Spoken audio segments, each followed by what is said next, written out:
महासागर जो है वो 5 हैं। हिंद महासागर, प्रशांत महासागर, अटलांटिक महासागर, दक्षिणी महासागर और आर्कटिक महासागर। महासागर जल के मुख्य भाग हैं और ये सभी आपस में जुड़े हुए हैं।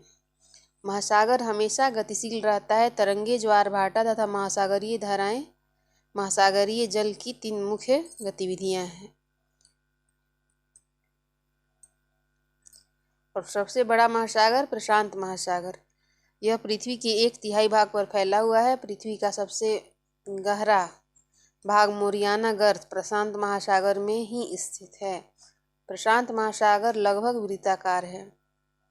एशिया, ऑस्ट्रेलिया, उत्तर एवं दक्षिण अमेरिका इसके चारों ओर स्थित हैं।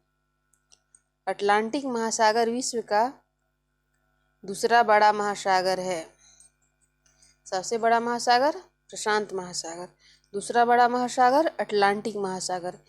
यह अंग्रेजी भाषा के एस के आकार का है। प्रशांत महासागर वृत्ताकार है लगभग, और अटलांटिक महासागर जो है वो एस आकार का है। एस अंग्रेजी भाषा के एस आकार का।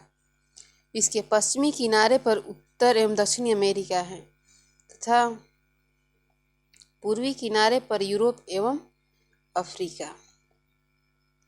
अटलांटिक महासागर की तट रेखा बहुत अधिक दंतुरित है। यह अनियमित एवं दंतुरित तट रेखा प्राकृतिक पोताश्रयों एवं पतनों के लिए आदर्श स्थिति है। व्यापार की दृष्टि से यह सबसे व्यस्त महासागर है। हिंद महासागर ही एक ऐसा महासागर है जिसका नाम किसी देश के नाम पर यानी भारत के नाम पर है, हिंदुस्तान के नाम पर। यह महासागर लगभग त्रिभुजाकार है। हिंद महासागर त्रिभुजाकार है, अटलांटिक महासागर एस आकार का है और प्रशांत महासागर जो है लगभग वृत्ताकार है। और इसके उत्तर में एशिया, पश्चिम में अफ्रीका तथा पूर्व में ऑस्ट्रेलिया स्थित है। दक्षिण महासागर अंटार्कटिक महाद्वीप के चारों ओर से घेरता है। यह अंटार्कटिका महाद्वीप के उत्तर की ओर 60 डिग्री तथा दक्षिणी अक्षांश तक फैला हुआ है। आर्कटिक महासागर उत्तर ध्रुव वृत्त में स्थित है। यह उत्तर ध्रुव वृत्त के चारों ओर फैला हुआ है। यह प्रशांत महासागर से छिछले जल वाले एक संकरे भाग से जुड़ा हुआ है जिसे बेरिंग जल संधि के नाम से जाना जाता है। आर्कटिक महासागर उत्तर ध्रुव वृत्त में स्थित है तथा यह उत्तर ध्रुव के चारों ओर फैला हुआ है। और प्रशांत महासागर से आर्कटिक महासागर जो है वो प्रशांत महासागर से छिछले जल वाले एक संकरे भाग से जुड़ा है जिसे बेरिंग जल संधि के नाम से जाना जाता है। तो जल संधि क्या है? जो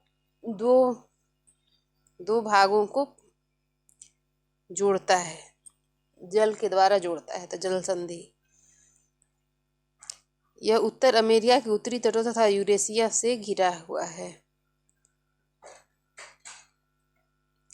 ऊंचाई के साथ वायुमंडल के घनत्व में भिन्नता आती है। यह घनत्व समुद्री तल पर सबसे अधिक होता है। जैसे जैसे हम ऊपर की ओर जाते हैं तेजी से घटता जाता है। आप जानते हैं कि पहाड़ों पर पर्वतारोहियों को हवा के घनत्व में कमी होने के कारण सांस लेने में कठिनाई होती है।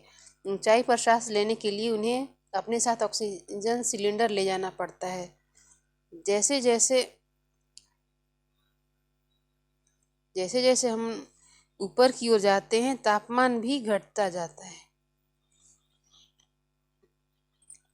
वायुमंडल पृथ्वी पर दबाव डालता है तो यह एक स्थान से दूसरे स्थान पर अलग अलग होता है। तापमान कहीं अभी पृथ्वी का या केवल भारत का ही ले लीजिए, कुछ स्थान पे ठंडा है, कुछ स्थान पे अभी गर्मी का मौसम होगा। तो वायुमंडल पृथ्वी पर दबाव डालता है, यह एक स्थान से दूसरे स्थान पर अलग अलग होता है। कुछ क्षेत्रों में अधिक दाब महसूस होता है जबकि कुछ क्षेत्रों में कम। वायु उच्च दाब से निम्न दाब की ओर बहती है। गतिशील वायु को पवन कहा जाता है। गतिशील वायु को पवन कहा जाता है। और पवन भी कितने तरह का होता है? आंधी, स्थल समीर, एक सागर समीर, इस तरह से